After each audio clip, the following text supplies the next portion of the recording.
her. But in the meantime, I want to bring in retired Major General Spider Marks. He's now the head of geopolitical strategy at Academy Securities. We got that key thing in. It was news to her that the State Department announced it's preparing military and charter flights. We know a lot of people have been stranded across those 12 countries.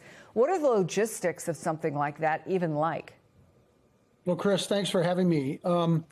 An operation like this is called a non-combatant evacuation operation, a NEO. Exceptionally chaotic, primarily because you have to identify those that have declared where they are, what their intentions are. And in many cases, as you know, American travelers will not declare when they enter a foreign nation. And so the State Department and the consulates are kind of at a loss as to who's out there and who they need to try to assemble. Then you need to identify that population. You have to have assembly areas. And you can just imagine as people begin to gather how they want to depart, where they should go, when are they going to return. So it's the definition of chaos. People are dragging bags, they're dragging parrots, they're dragging their pets. It's incredibly difficult to get this done well. And then you look at the population of U.S. citizens, American citizens in the Mideast. It's quite large in these countries that you've identified. It's nothing but chaotic, and that detracts from the mission at hand, which is to continue to suppress air defense capabilities, missile launcher sites, going after nuclear facilities, R&D in Iran. So frankly, it's a distraction, but it's a necessary mission that has to take place. We just heard from the president in the Oval Office. The big scale hitting goes now.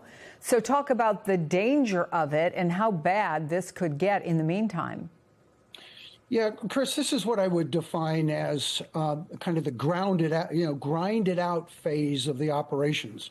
What's taken place over the course of the past few days is targets of opportunity and immediate suppression of air defense capabilities, missile launchers, missile stockpiles, going after leadership targets, communications, command and control, all of those nodes that are necessary for both the clerical regime and the IRGC, the Islamic Revolutionary Guard Corps, which is the apparatus of control, brutal control inside Iran. All of that must be suppressed. And so that took place and will continue to take place. But now you go to, and many of those were opportunistic, right? Now you go to what's known as the Air Tasking Order. The ATO just lists the 1 to N targets that must be serviced in all of those categories.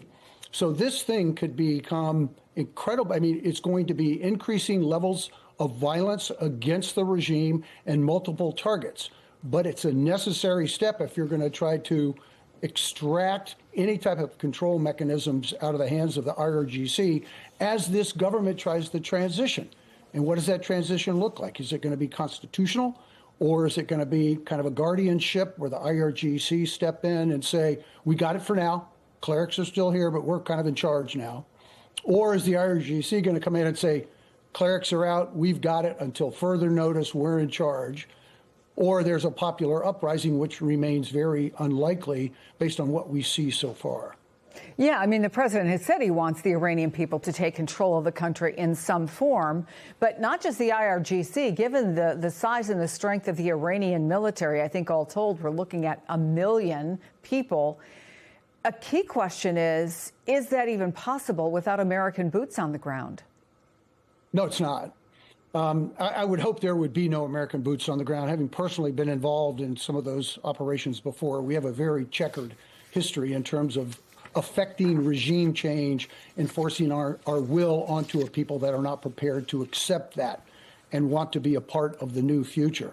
This is a very difficult time. I mean, the president has indicated that this thing could go on for 4 weeks. I find that highly unlikely because I think at some point, and I can't speak to the political calculus of this, but at some point you run out of political will.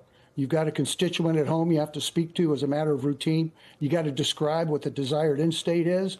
And if it is to punish the leadership and to continue to destroy or at least delay the capability of the Iranian regime to develop a militarized nuclear capability, which is really the objective here, then at some point you hit an end state and you go, okay, maybe we, the United States and regional partners, don't see a regime that we're really comfortable with, but we're okay with what we see right now, and we can go back and inflict some real pain and punishment if this new regime, whatever it looks like, continues along the path of its predecessors.